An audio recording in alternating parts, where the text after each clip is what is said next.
to take your resource and share it with somebody who needs it. That's a personal decision that he's made, and I don't think that's flippant. Yeah. And I think he's perfectly entitled to do that. You know, if anybody stayed and listened this long to our opinion on that one sentence, you're a fucking gamer. Hardcore fan. Already. All right, play.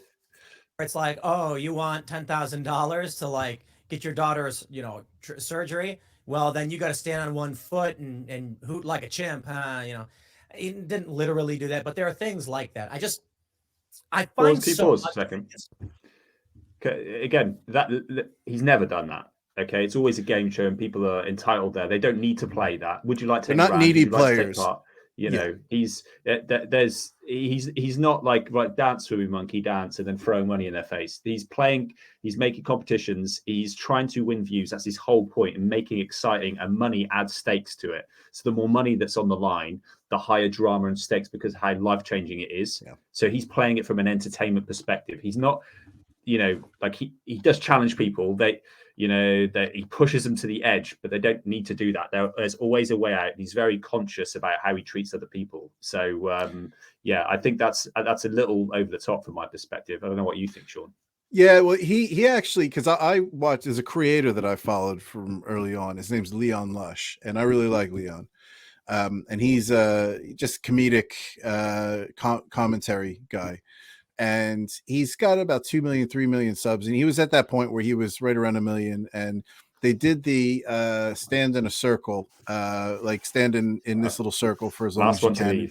Yeah. And and it was cool because you could see his video from his making of process with it. And it was really good because you could see Jimmy Donaldson in the background. And again, as I've seen him in 100% of the content, I've seen him outside of the actual videos.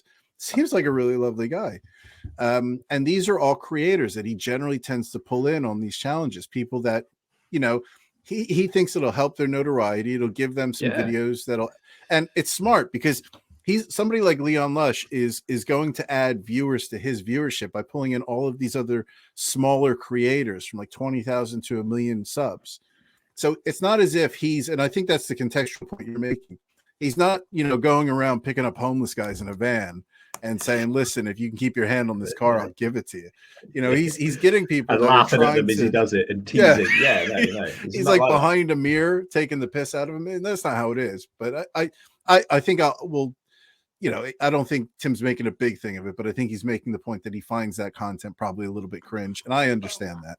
Okay, yeah, fine. When it's like, so I think that he doesn't like it. You gotta sit in the store and not move, and then you can get money. And I'm just kind of like, this whole idea is poor people. So it's like, dude, the dude did a So again, I just really, because I'm a fan, I don't think he's ever taken a poor person and made them play for money. If anything, I think every time there's poor people involved, he's just given them money. I think that's fair to say, from his perspective. Squid Games parody, but like very much of what he does is like in a similar space. But that's my criticism. I think Mr. Beast does a lot of awesome stuff. I think the idea of tipping people tons of money and making content off it is awesome. So Mr. Beast, not positive. I'm not trying to rag on the guy. I'm just saying, like, he's not perfect. Check this out. And then we'll read a little bit more about the cataract surgery. So actually, I should read this so you can understand the context before showing you what Hasan Piker said. YouTube star Mr. Beast is making the world clearer for 1,000 people. The content creator's latest stunt is paying for cataract removal for 1,000 people who are blind or near blind but could not afford the surgery. We're curing 1,000 people's blindness, said Mr. Beast. The video features touching before and after footage of patients seeing with clear vision after finishing the surgery. I think it's got like 50 million views. It's ridiculous. It's huge. In the days and weeks after my own cataract surgery, I was stunned by how bright and beautiful and vivid the world was. He said, this is Levinson. What were we talking about? Jeff Levinson, an ophthalmologist and surgeon, worked with Donaldson to perform the first round of surgeries in Jacksonville, Florida. Levinson has coordinated the Gift of Sight program for 20 years, which provides free cataract surgery for uninsured patients who are legally blind due to cataracts. Levinson got a call from a member of Donaldson's team. Oh, that's Mr. Beast, by the way. His name is Jimmy Donaldson. In September, I had never heard of Mr. Beast, so I almost hung up, but I gratefully did not hang up. They started by calling homeless shelters and free clinics to create a list of patients in the Jacksonville area who needed cataract surgery but could not afford it. Eventually, they had a group of 40 patients, and Levinson performed all of their surgeries in a single day, starting at 7 a.m. and ending at 6 p.m. That's amazing. All right. Yeah. Let's pull up this year Hasan Piker. So I've only been introduced to Hasan Piker recently. My algorithm has taken me down some of the, I think watching the Andrew Tate stuff, he's been somebody who's debated Andrew Tate, Hasan Piker. I would say I don't know if you've heard of Hasan before. Never heard of it. No. I've seen him debate Andrew Tate and a few other people, and he's an intelligent guy. So it's I think he's on the other side of the spectrum to Tim Pool. I would say I think Tim Pool is definitely on the conservative side of this commentary community, and he's sort of on the other side.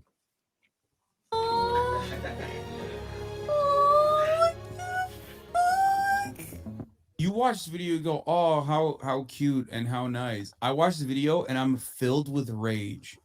What's wrong with you? That we shut off access to a 10-minute procedure because we paywalled it and decided that like some people just simply can't get it.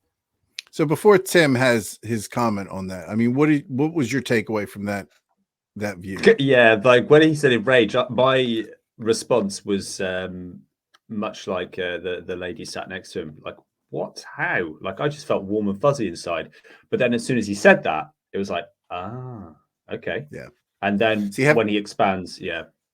See, having lived in the States, and there was a period after I failed out of college and before I got a real job, I had no health insurance. And I actually, there was a position where I ended up with, I think it was something like $10,000 in debt because I had pneumonia.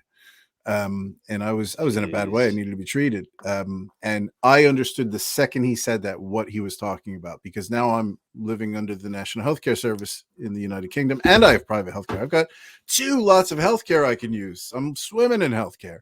So I understood exactly what he said. And I 100% thought it was a spot on point, regardless of what I think about Hasan Piker. I couldn't agree more with, it's a bit hyperbolic, a bit dramatic the way he made it. Yeah, I'm enraged with people's yeah. happiness. Yeah, so angry. Yeah, I don't think he was, but I think he was annoyed by it, same as I find it annoying. But it's not a new thing.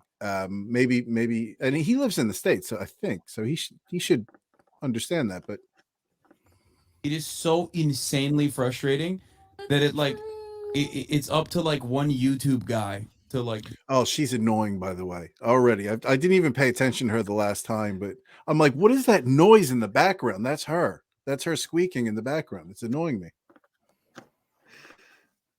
Am I being too critical? Well, I've only heard her once, so yeah. But you probably heard this more than me. But she's not annoying me just yet. Maybe I'm gonna go back a bit. That like some people just simply can't get it. It is so insanely frustrating that it's up to like one YouTube guy to like decide to make content out of it that people who are too poor can't just fucking see. That's insane. Anyway, sorry. It's just like a deeply, deeply frustrating concept. He's right. He's not ragging on Mr.Beast. Dextero says Twitch streamer Hasan explained why he's filled with rage from watching Mr.Beast's newest video where he cures 1,000 people's blindness. He's right. Why is it up to one YouTube guy to make content off of this, which will generate money to do that? It's mind blowing to me. And a lot of people are ragging on Hasan, like they're like, oh, he should be mad about this. Mr.Beast did a good thing. He's not ragging on Mr.Beast. He's saying, why is it up to him? Why? Now, I don't completely agree with Hasan's politics on this one. You know, he says we've cut off access to that. I don't view it that way, but I view it like this. I'm watching so much of our money as American citizens be thrown all over the world for gender studies programs, for gender studies. Hold on. Gender studies. Bingo. We got right-wing gender studies. What's next? I'm just ragging on them because when I watched Tim Pool, I'm like, when are we going to start bringing in the catchphrases? There's gender studies in the Middle East. And I'm saying to myself, what can we do with $100 billion that we wasted in Ukraine? Now, I know I can hear look, I got Ukrainian friends and they don't like to hear me say stuff like that because they're like, we need you. We don't want to die. We don't lose our country. And I say, my guys, we're not you. I'm sorry. We're supposed to have your back. That I get. There's a treaty. If they give up their nukes, we come to their defense. NATO. And I'm just frustrated that the U.S. is involving itself in so much of this overseas, so many of these overseas quagmires. And this won't even wipe out the planet. If Russia says it's a border country, we will not back down. We've known that they wanted a land bridge for 10 years. The Hunter Biden laptop reveals that they knew about it for a long time. This is a long time coming. I didn't expect the Hunter Biden laptop to make it into the reason why I'm okay or not okay with Jimmy Donaldson giving away money for blind people. That caught me off guard a bit. But, okay, even that. Yeah. Wait, hold on. Hunter Biden. There we go. Bingo. Said, here we go. Gee golly. Everything seemed to stop in this conflict the moment that Donald Trump got elected. But here's what I see. Oh, wait. Donald Trump. There we go. We're answering a question about Mr. Beast paying money for blindness, and we've gotten Hunter Biden, Donald Trump, and gender studies. I don't think we're cutting off people necessarily. So I hope I'm not annoying you, taking the piss out of it, but this just you're not annoying me. I don't get the references. Like, I've never seen this guy before. These are all just very conservative. These are conservative talking points that, and to be fair, I understand his point that he's trying to make with we're sending money to Ukraine and he wants to, why can't we use this money for things like this, which I think he's getting to. Like if we started from baseline, if we were we're not involved in this war, we're not spending money, and you get some frugal government that's like, guys, the budget is tight. We're not going to spend money on cataract surgeries if people can't afford it. I'm sorry, we just don't do that. We can't afford it. I'd be like, well, who am I to tell my fellow countrymen to give their hard-earned dollars, through the process of inflation or however the U.S. is doing it with the Federal Reserve, but just to give their buying power and their value to strangers, not to me. You give your money as you see fit. I'm not I don't, I'm not 100% on board with taxation as theft, but I'm, pretty much not a fan of where we've gone as a country and how extreme everything is. I really find that to be a really unevolved view or a very inconsistent view on taxes or what we should spend money on. I'm not commenting on his view on spending money overseas versus spending money on citizens.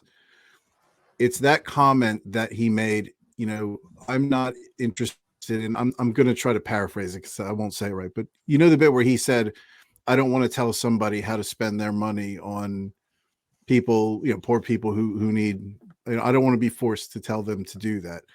And I think that is a really poor take because there is a shit ton of stuff he is happy that he's being forced to pay as part of his taxes. And to look at that in isolation is just, an add-on option that has no return benefit for the taxpayer, I think is a very linear way to look at it. Yeah, that's fair enough, mate. From my end, I don't really know. Like, I've never looked into it in detail of like where the tax dollars go. I mean, some of the stuff you hear doesn't sound right, and I don't like them cutting back, like here in the UK, cutting back on police, cutting back on NHS, cutting back on this, and you hear then politicians get a raise several years ago, and I don't understand that. Whilst the NHS weren't having a raise at the same time, that doesn't make any sense to me. But it's one of the benefits of living in a developed country is that you get to pay tax. It's not that we enjoy it, but there's a lot of extras that go along with that. And I think if in doubt, like if you're unhappy with it, you can it's something that I think people forget about is that you can find somewhere else. Like you'll go and there'll be other issues with that country. Like it's extremely complicated to get all of this in line. His underlying point of like, could that money be better spent? I think is probably not even probably is correct. Undoubtedly, it could. But who has the perfect answer? Like no one. It will just depend on where you're going towards views on environment, education, healthcare, whatever. There are probably many things that can be done. It's just quite a sad fact that, like the chat, was it Hasan raising that, it's just infuriating that it's something that's so simple that can be done. Like, surely is there not a way to do that? I think, the war, my understanding, which is very, very limited, is that it is for the globe's benefit that we help Ukraine fight them off on their own, and that if they work through Ukraine, then it's unlikely that it's just going to stop there. But we can't intervene, because if we US or whoever went into war with them, my understanding of what I've heard is that people that know what they're talking about say that could be, the catalyst to really tip it over. We need to kind of support Ukraine to do it themselves. Again, I don't know how true that statement is. It kind of it makes sense, but I don't really understand what I'm talking about from there. So I know that this, I understand that the treaty they signed to give up their nuclear weapons, to be shown as like more of a neutral state, like we will give up arms. But the problem, which, I don't want to derail it, Sean. We don't have to go down that path, which I think is a silly option personally, that if there are people out there like the big bully with the weapons, then everyone wants a weapon because that kind of counters it. You say, well, no one should have them. But the problem is the bad guys do. So you need them to counter it, because if only the bad guys have them, then you're in it's a bad situation. And I understand that my level of understanding was that they signed that treaty and they would be protected by those that have them, such as the US and UK. Actually, I think we are obliged to make sure that they're okay. Well, I think I wouldn't want to, the thought of spending money on arms and everything when there are people that, obviously I hate that, but I think he made a comment a little bit earlier, like we're wasting $1 billion. I don't think it's waste. So if that money wasn't spent and you cleaned every single person's cataract lens up, and then Russia bulldozed through Ukraine, is our problem resolved in that area? May there never be an issue. It might actually escalate, and there could be a full-on war with far greater consequences. So I'm not saying that's what will happen, or that I know what I'm talking about, but I have to disagree from what I've heard with what he's saying. You might be able to expand a bit on this, Sean. You might know a bit more than me, but I mean, I did do a bit of reading on. I wouldn't say I'm schooled on what's happening in Ukraine. I know. I mean, what I will say to your point, I think the fact that there's nuclear weapons in NATO countries, UN countries, is somewhat preventing Russia from being a little bit more liberal with considering using nuclear weapons. I think if they were to, there is a world where I think Putin isn't. I don't know that he's so stable-minded right now. The decision to go into Ukraine as he's done just seems batshit crazy in and of itself. But I think the fact that, let's say, the U.S. And Britain and I don't know what countries have it. Same as you, I'm not completely up to speed. But because there are nuclear weapons that will certainly be firing back at Russia, somewhat, the fact that everyone has them helps us to not use them because they're so final. Yeah, exactly. But it's. I think you've touched on a good point, because I feel like it's. And this is where I think sometimes these guys like Tim Pool fall into a bit of a trap, because they're playing the game all the time. So remember when we were talking about doing Konstantin Kizin, and my comment to you when we were messaging was, I've read the headlines, owning libs and things like that, and you said, yeah, well, he plays the game. He plays the game to get the views. And I think people like Tim Pool fall into that, where they know and he's a smart guy, and he does a good job to stay fairly balanced, but he's living in a lot of people's echo chambers, and he's conflating the issue of spending money on citizens with taxpayer money to spending internationally. And like you said, you're spending money on Ukraine isn't just a linear, I'm going to transact this money to Ukraine and it's for this. There's a lot of other things whenever you do business with other countries that come back from that, whether that's commerce or trade or whatever the case may be. And you can agree or disagree with that, but the US and every country is big enough to have a debate over whether we should spend money on Ukraine, and separately, independently, have a discussion on whether we should spend money on curing people's blindness.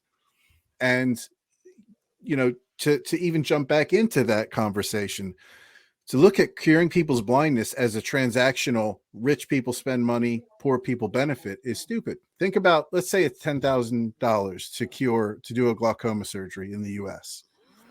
How much money is that person going to pay in tax dollars over the next 5 years because they can now work? You know, there's a cost benefit analysis with national health care, in my view, that the US or people who are against nationalized health care don't understand.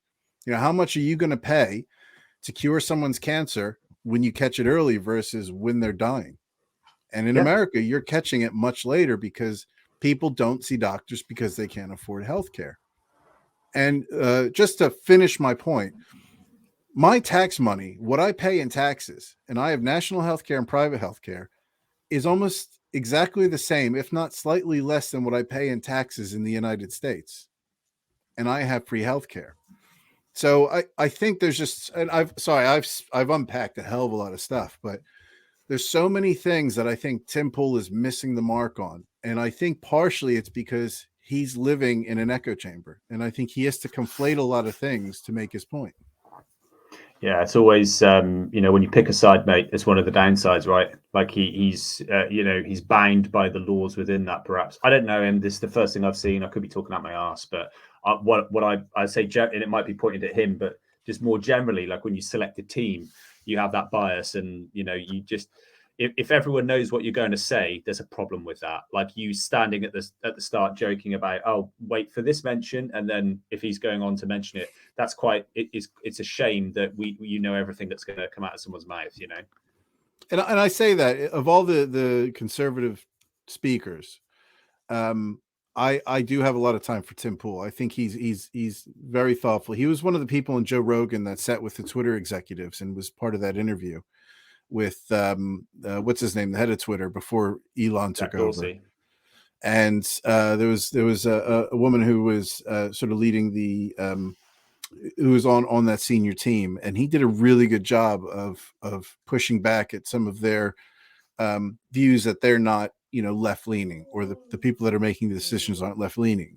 I think there's definitely an element of left leaning within Twitter, and I think it's more of a business decision. But Tim Pool did a hell of a good job in a very transactional way, challenging the execs at Twitter. So I do have a lot of time for Tim Pool. I just get disappointed when the likes of him or Konstantin Kizin, like, and you're right. That was exactly when I saw, that was what I thought. And I wanted to make it a point to share that when I first started watching this. I always like to share with you what I'm thinking before I hear what they're going to say. And that was it. Yeah. I'm like, am I going to hear the word Biden? And I was like, oh shit, it was Hunter Biden. I forgot about that. That was extra points, I think. If it was Joe Biden, yeah, fine. But he went back into 2020 and he pulled the Hunter Biden laptop back up. That's great. Good job, you know, Tim Pool. Let's watch it a little bit longer and see if he said, because I think this is pretty much as far as I've gotten to in this. So let's see where we go. In terms of the amount of money they take from people and what they do with it. And it's mainly because they're blowing up kids. I look at it this way. Okay, you got the pipes in Flint. They're busted up, lead, Legionnaire's disease, dirty water. You got the pipes in a bunch of different towns that are like that. Newark was bad. And then you come to me and say, you know, look, here's my pitch as the U.S. government.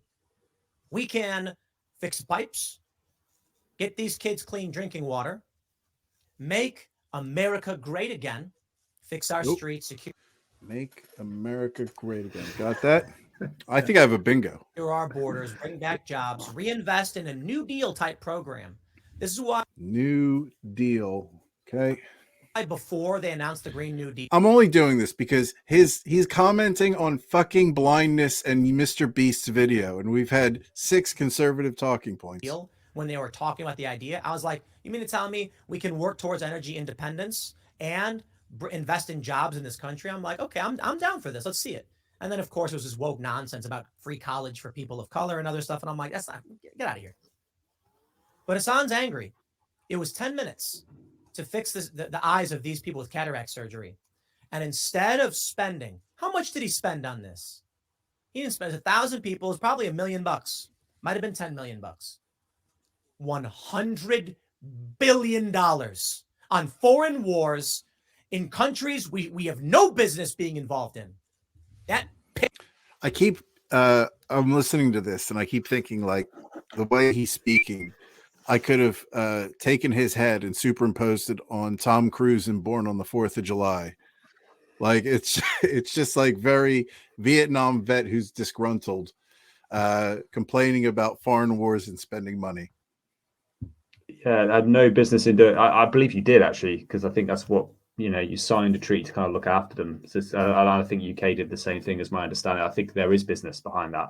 Like if you give up that, we will support you in this area. So it's kind of us doing good to our word, as far as I understand. He's making a point. Oh, sorry. I get no, but I get his underlying point though. I feel like could, rather than, let's say if there's 100 billion or whatever the number is, I've got no idea. Let's say it's 100 billion and on wars overseas. Could you just take one of that and put that elsewhere? And I think what we come on to in a moment, like the suggestion that comes up for creative marketing and everything, I think is fantastic. Yeah, and I think that's exactly what I was going to say. I think I don't want to devalue his point that he's, it is all about the stupid amount of money that the U.S. is spending overseas, and making that comparison to issues like the infrastructure, with Flint, Michigan, Newark, those things. And I think that is an extremely fair point to make. Can I make another point as well? Yeah. It pisses me off because it pisses me off. The other point I'd make is that we are being like slightly hypocritical here as well, and that I don't. Well, maybe I don't understand the guy. I don't know anything about him or what he does. But when there was criticism of Mr.Beast, and you're like, it's what he does, and he's been perfectly entitled to do that. Like, this Tim might be exaggerating these points to get views.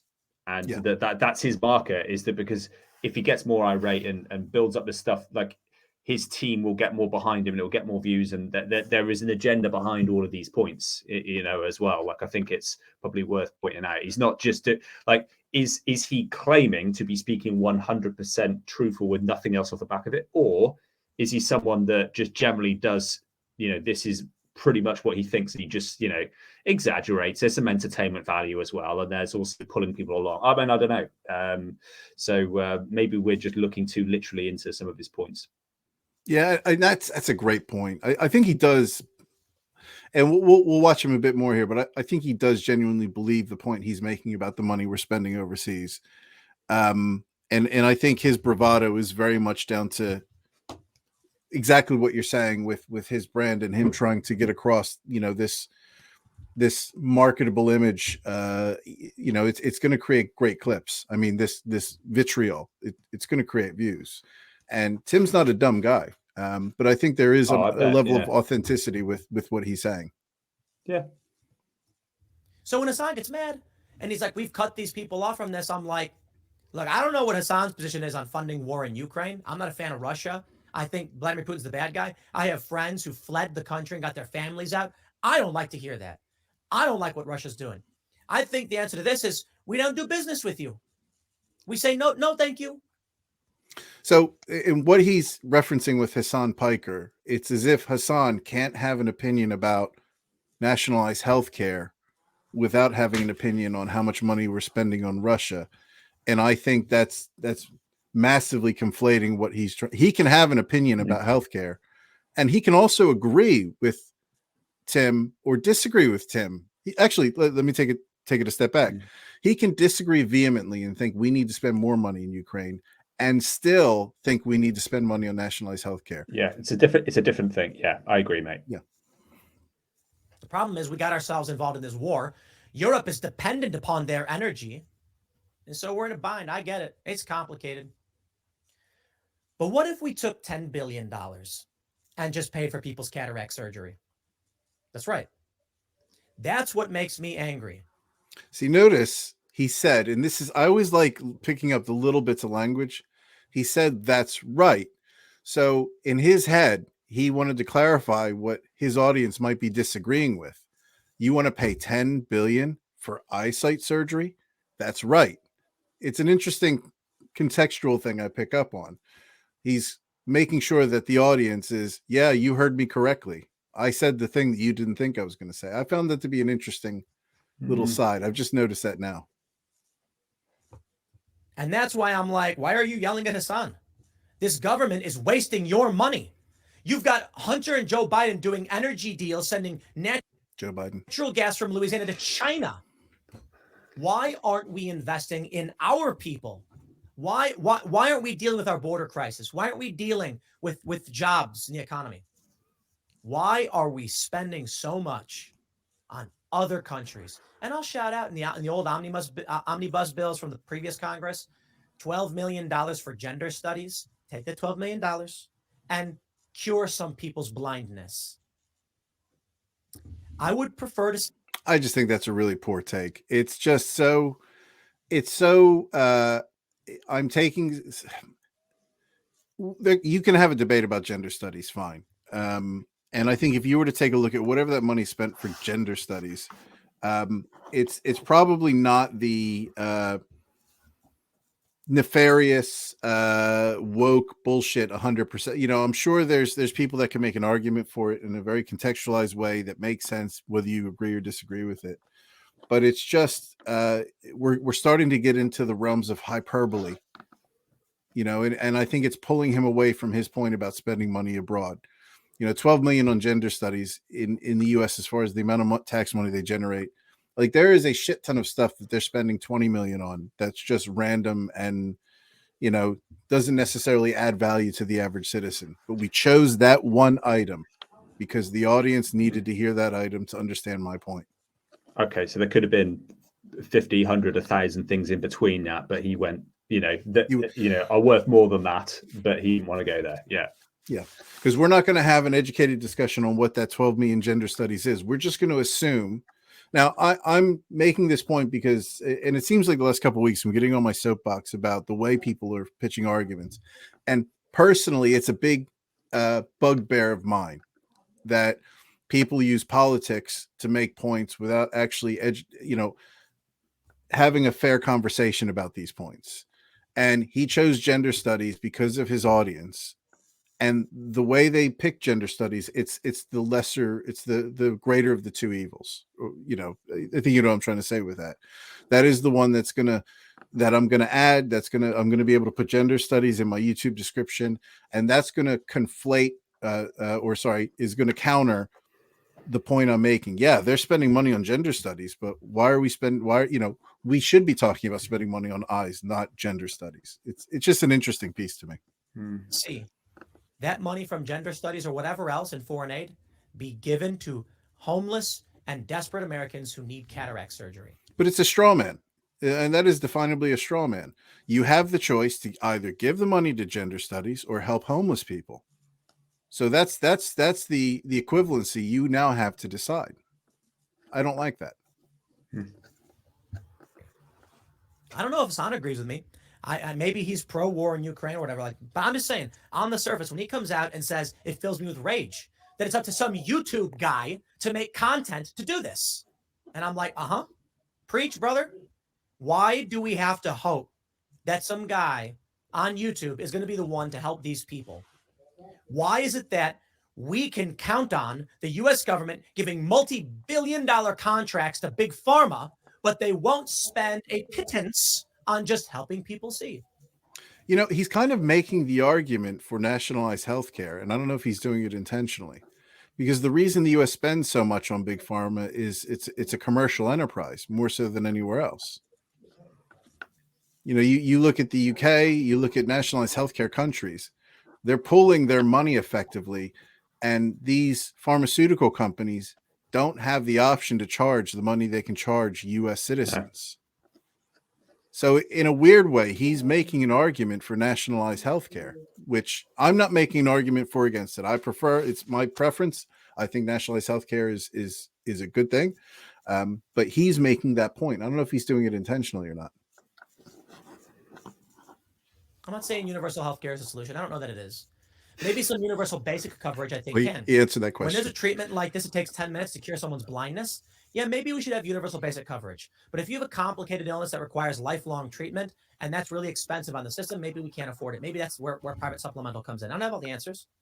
And admittedly, he's not. He's being a bit flippant with this, saying, "Look, I'm open to this conversation. I just find it very interesting that he's like, look, if it's simple, fine. But if it's going to kill you, yeah, I'm not so keen on that. Yeah, and what about, are there any things that cross over? You know, that it can get complicated, right? Yeah, we can either have like a 10-minute procedure or stage 4 cancer. I think those are our choices again. All I know is, as long as you're coming out and dumping $100 billion on war, I'm going to come back and say, you give that to me, and I'm going to go cure a bunch of blind people's eyes. I'm going to build bridges. I'm going to build roads. I'm going to create jobs in construction. But we don't do that. If I was Hasan Piker and I was watching this, I'd be like, I was just asking about Mr. Beast. That's all I'm talking about, man. Why do I have to talk about Russia? Can I not just talk about Mr. Beast? Yeah, he's talking about healthcare. I think that I think is a fair link. Yeah.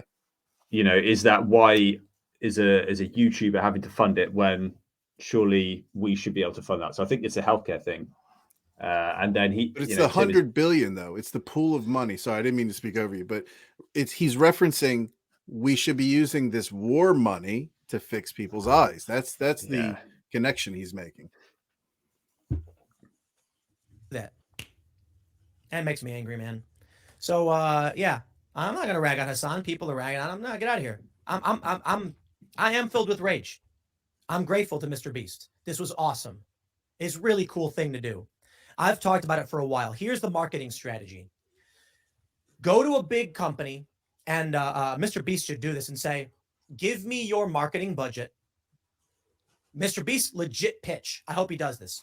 Go to any big Fortune 500 and say, what's your marketing budget this month? And when they're like 50 million, say, okay, you give me that $50 million. I will give you 100-fold return on what you'd normally get.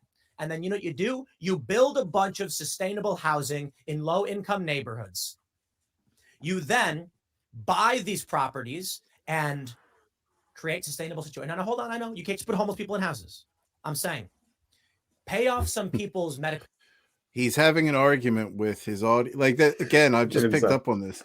He's having an argument with somebody who would normally disagree with putting homeless people in houses. And I find it interesting that the de facto view is, whoa, you can't put homeless people in houses. They're kind of icky. They're kind of dirty. They're homeless, which means they're lazy. So we don't want to waste resource on lazy, icky people. Oh, I thought that my interpretation of that was they've got more issues going on than a home, than a shelter. So that isn't going to fix the problem just chucking them in a home. Like you need to help them. I don't know. I don't think that's far off of it, but we've just had this in that 3 or 4 second exchange. We've litigated and solved the question and answer of can you put homeless people in a home that's been built for them? We've already determined that, of course, you can't, but hear them out. Because I think people are homeless for a lot of different reasons. And to be able to say that what you're talking about, I think is a fair discussion to have, but he's already figured that out. And he's then trying to win you over because, of course, we agree you can't put poor people or homeless people, into a home that's been built for them. That's bonkers. There's no benefit to that whatsoever. We live in a bubble. Debt. Give people life-changing surgery. Save a child who needs a heart.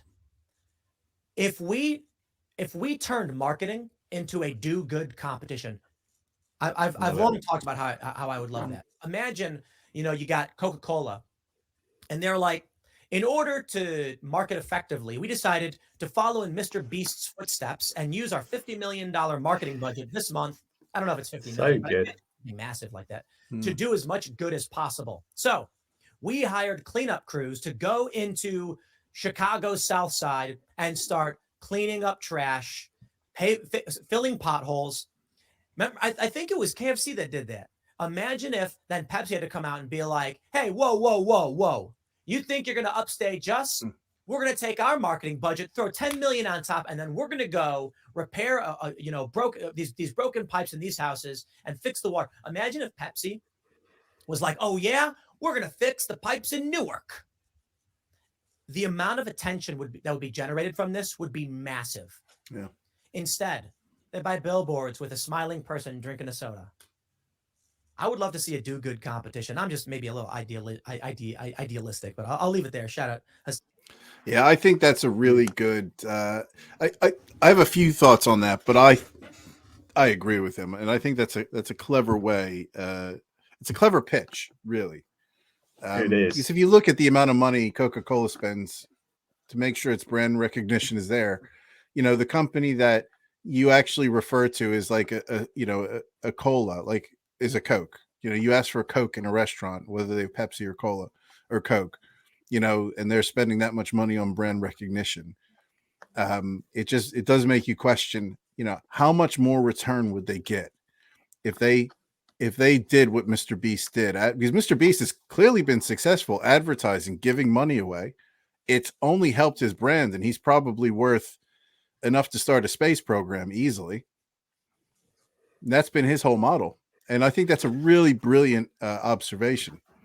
It's so clever. Just again, it's just leaning into that side, isn't it? It's where there is money, and just trying to tap into that spirit. Like, where's his point on that could be devaluing? Aren't they devaluing money by spending 50 million pounds? Look, they're getting value. They can do what they want with that. That's not for you to say. If they want to do that, if there was a return that would be better than what they're currently doing with the billboard, then they would do that. And perhaps, who knows, they might be overlooking it. It might be a fantastic idea. It might fall flat on its face and not get any publicity. My hunch is that it would probably work. And I'd love to see someone go for it and have the balls and try it, just for 1 month. That would be incredible. It like you still said, is. If they didn't have that, it wouldn't be the end of Coke, would it? Like it's not like, oh, who are Coke again this month? I haven't heard of them this month. Like it's so ingrained on you. You could think that the cost to benefit ratio, what's the cost of it? Well, they'd be paying that anyway. Are we going to lose sight of who they are for that month? You think no? I think they'd probably shine more of a light, because of whatever they've done in this, the kind of the transformation is before and after, and they could do this kind of stuff. They could get someone like Jimmy and lean on him with his 100 million subscribers. So at least those 100 million people will be kind of bought into it as well. And he's drinking Cokes the whole time, and they're giving out free Cokes or whatever. We're saying Coke. This could be anyone, right? They've used Coke. It can be literally any massive company. But I think it's a fantastic idea. I love it. Yeah. It's. I'm not going to rag on, just to use his term, on Tim, because it is sort of contradictory to what he was saying about Mr. Beast, but then saying his model of selling yourself, helping other people. It is a bit of a who cares? Who cares if they do? Oh, Coke are like, yeah, but they're only peddling themselves. Yeah, but they're helping the city. They're helping homeless. They're helping what? Like, let's give them the credit they deserve, right? Like that's the brilliance of his opinion, though, because you're doing what you would normally do to advertise yourself, but the benefactors of that, in addition to you, instead of spending money on these, on these ridiculous marketing campaigns, you still use the same avenues and you still get the number of views, but you take a big chunk of that money and you put it towards building communities. I mean, Christ, if you're building 100 free homes in Chicago, slap Coca-Cola on the side of it. I don't give a shit. I was about to say, right, you could have like some little gimmick, like free Coke on a Friday night. You could have a Coke-shaped building. You could have a whatever, like you permanently have something up there, a sponsorship. And you're like, well, that's disgusting to have homes with Coke on it. They're homes because they weren't there before. Yeah. So, and it's kind of up to Coke if they want it to look like that. And yeah, I think it's a fantastic idea, and Mr. Beast has shown that kind of concept, there's a massive market for it, and it's hugely successful. So you can't help but think, would it not work in the corporate world? And then his example of Coke, if they were to go in, then you have a Pepsi, and then you have, oh, okay, well, Amazon, I'm going to jump on this, or then Apple, I'm going to jump on it. You get this kind of competitive spirit going between these, these huge companies. Yeah, it's I really love it, and I really hope that like this little pitch kind of reaches Jimmy, and he does go out pitching to some of these large companies to see what he can do. I think it's doable. I think he would do it.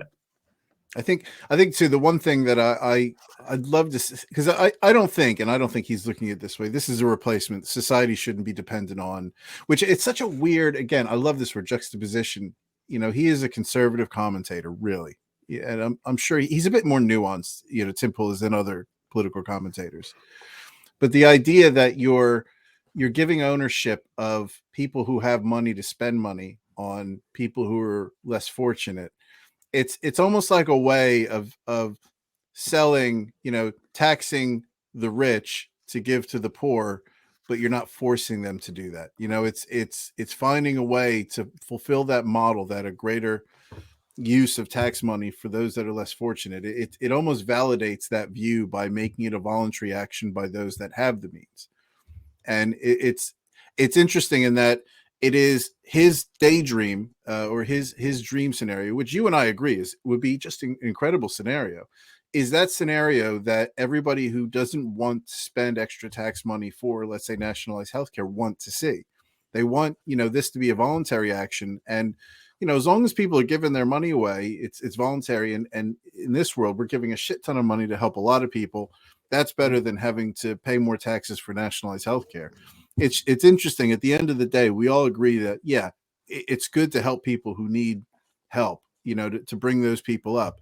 It's the means with which they do that is where that the rubber meets the road in that debate. Are you being taxed and forced to do that? Or are you doing it voluntarily and it's mutually beneficial? So in that situation, Coke spends 50 million and they make 100 million.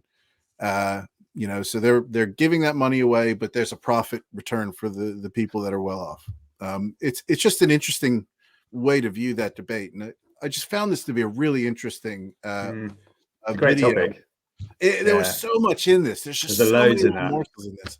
I think when we cut this down, the most interesting part of this debate, because we pretty much agree with Mr. Beast being great. I think I might even started at this video when we cut this down. We did this live, but this is where the topic was. It was Tim Pool's take on Mr. Beast.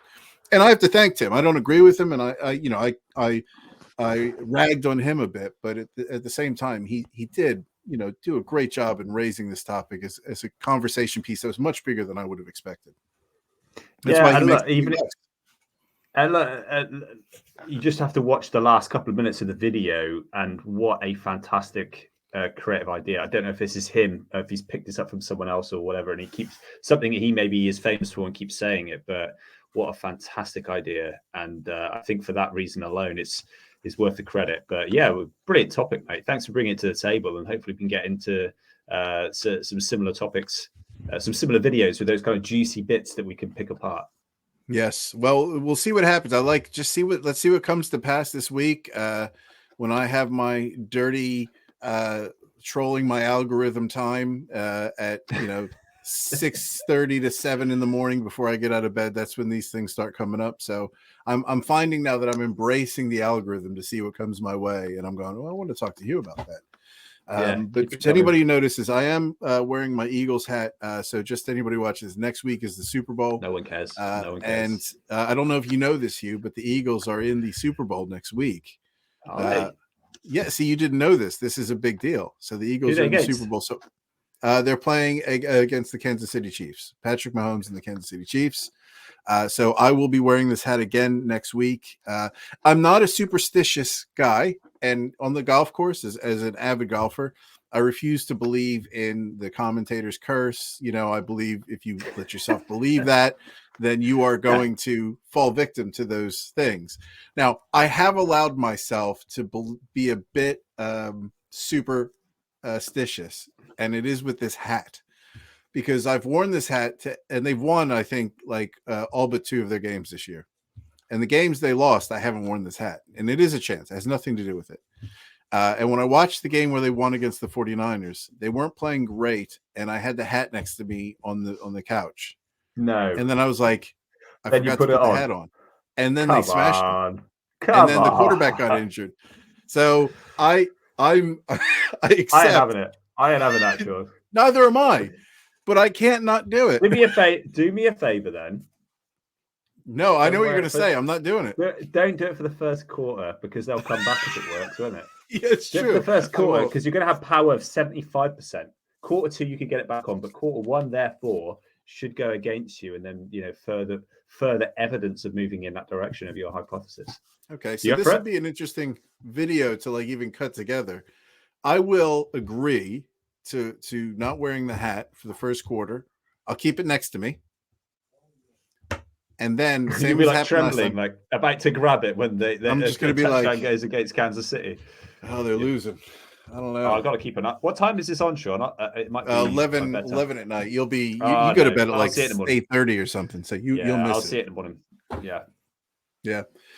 All right. Well, mate, I think this fun. might be a good time to wrap. I think we're looking to be live again next Sunday. And just so you know, what we'll do is we'll record live, and then I'll chop the best bits up for posterity. So we'll have that out there. But if you are watching this, please do like and subscribe. And I hate saying that because it's so very cliche, but because we go live, I think once a week, I think it'd be good for you to subscribe to simply see when we're going to be going live.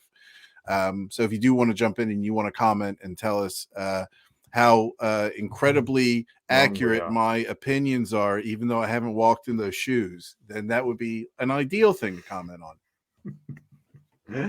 Love right? it. Yeah. And if you've got any talking points you want us to cover, jump on live and get involved and give the other side of the argument. Me and Sean are all ears. Yeah, great.